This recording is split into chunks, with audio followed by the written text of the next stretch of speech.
This is the 10th video in the series, and honestly, thank you. The support has been, for what I expected, has been immense to me, and thank you for that. I appreciate it. I'm gonna keep going, obviously. We're gonna keep going until I got all the Warframe items, and yeah, just thank you. I appreciate it. And with that out of the way, let's go ahead and start with Temple and the Coda weapons.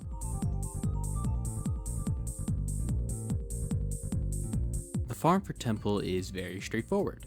A new node is in Halvania for stage defense, which is just defense in 2 locations. After 3 rounds, and not 5 anymore, Flare falls through the stage into the subway stations and you defend them there after defending them on their stage. So that's the mission, and it's really not hard.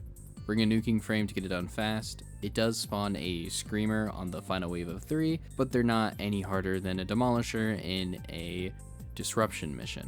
So, what did I get? I got 3 Meso A7s, 2 Meso G8s, 2 Meso E6s, 1 Axie P8, 1 Neo C6, 1 Axie O6, 1 Neo G8, 1 Neo T9, 1 Meso T7, 3000 Endo, 2 Temple systems, and 1 Temple blueprint, taking 1 hour, 19 minutes, 42 seconds, pitying the neuro and the chassis, so plus 20. Honestly, not a bad farm or pity.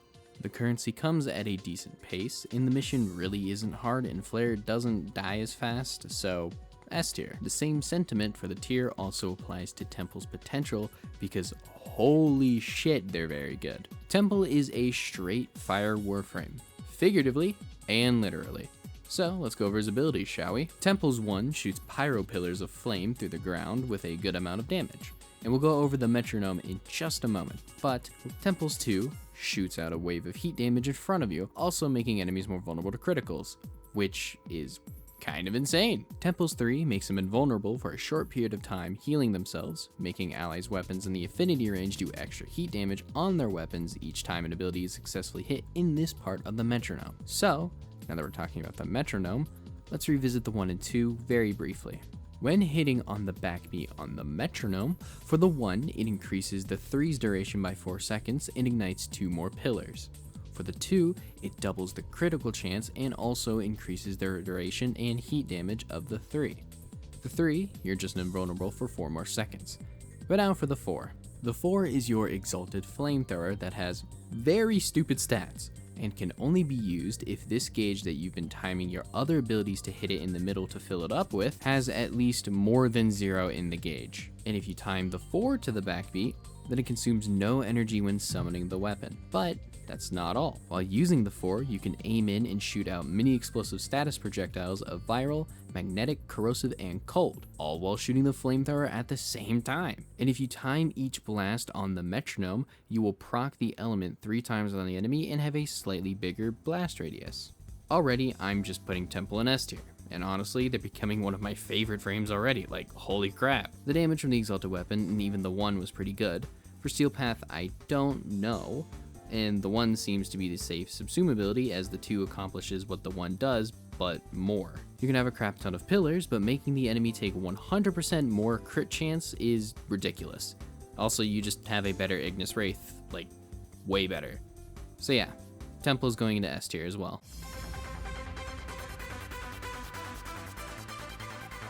The Coda weapons are acquired in the same exact way for all of them, so I'll just knock out all of them and then talk about them separately. So it's the same concept as the other liches, but way easier. You can't have an active Kuva lich or Sister of Parvos when you go into any of the Tech Rot mission. When doing a Tech Rot mission, they have a chance to drop a mixtape when you kill them, which when you take it to a hacking device, whether you hack it or fail, you will spawn an infested member of the boy band. It doesn't matter which Warframe you do it with because there is no progenitor bonus, more on why later. Now, how you get progress on them is a very stark difference. So to start, per usual, you need to find which antivirus mod you need to use in order to vanquish it.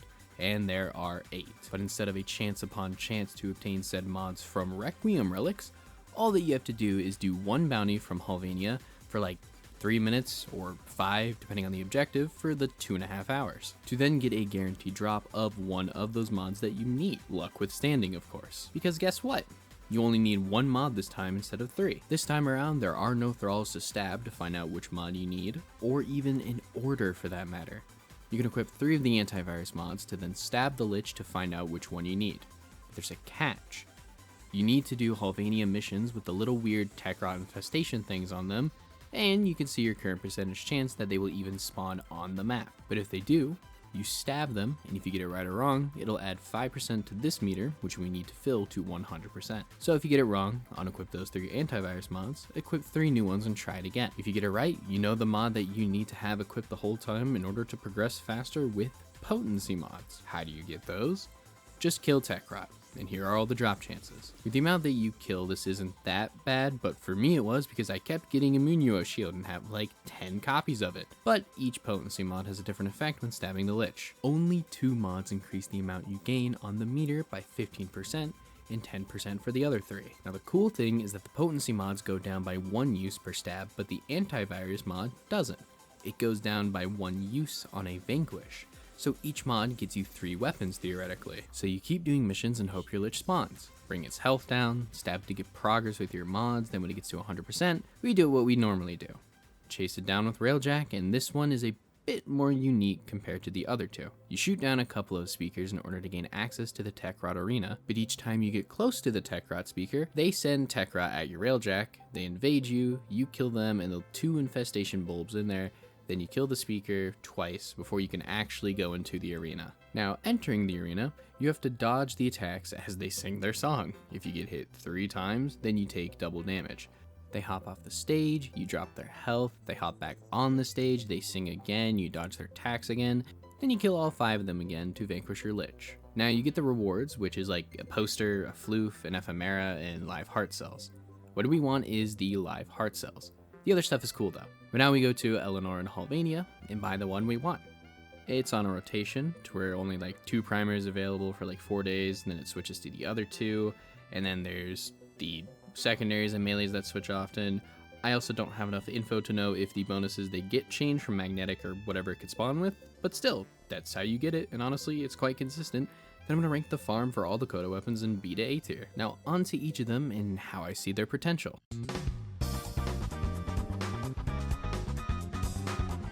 The Coda Barccocyst, I think that's how you say it, is just nuts. It's essentially the Archoplasmor, but better, with not a lot of investment. It has a stupid crit chance, stupid base stats, and a very good projectile. An alternate fire that procs impact and magnetic, inflicting it for 10 seconds, up to a big amount of enemies as well. In a passive, where if a target is able to be mercy killed, you can alt fire, teleport them in a very poorly animated fashion, kill them, and get an additive plus 100% multi-shot and damage for 20 seconds. This thing is ridiculous. Mine came with magnetic, and you can wait for it to rotate with a different element or use the new item the Hex gives you to change it yourself. And as always, each Lich specific weapon goes into it depends, but in my heart, this thing is S tier for potential.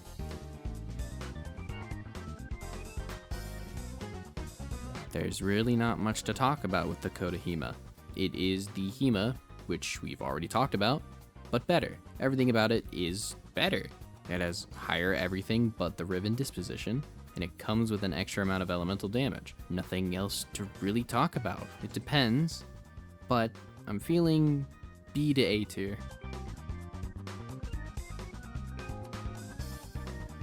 Again, with the Coda Sporothrix, it's the same, but better in everything. Higher stats, but the Riven disposition. It's still also just the Sporothrix, so it depends, still B to A.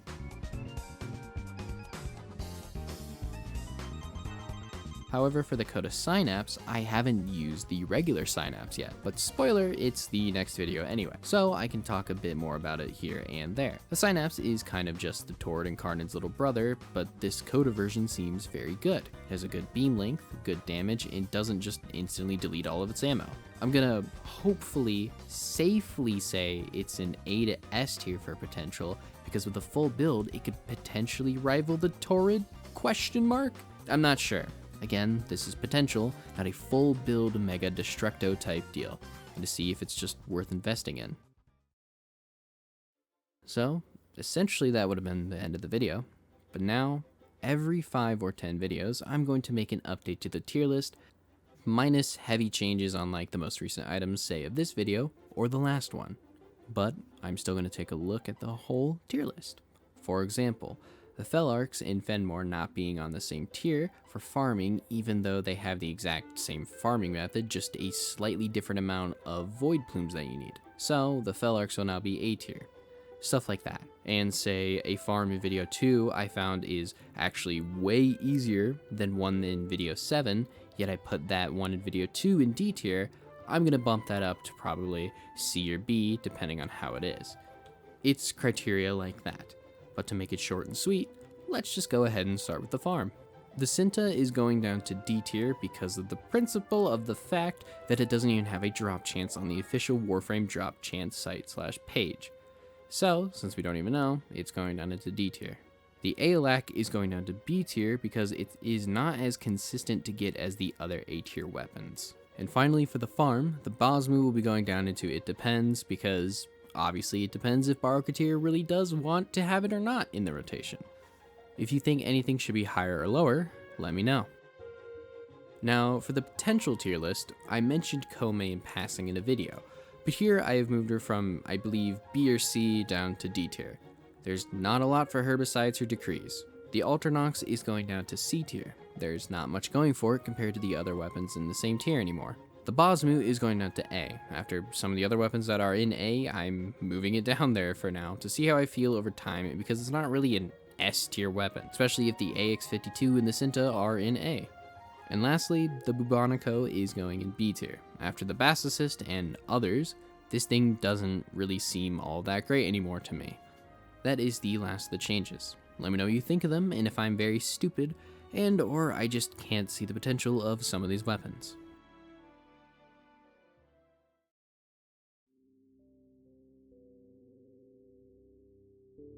It's been a while since I've talked about this, but the exercising number, which is 3030.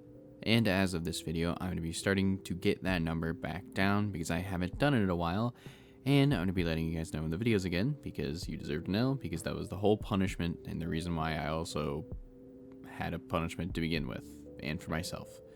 Anyway, I will exercise and keep my word, I promise. The next video is going to be the Shrun Wraith, the Synapse, the Synoid Simulor, the Telos Boltor, and the Tenet Envoy.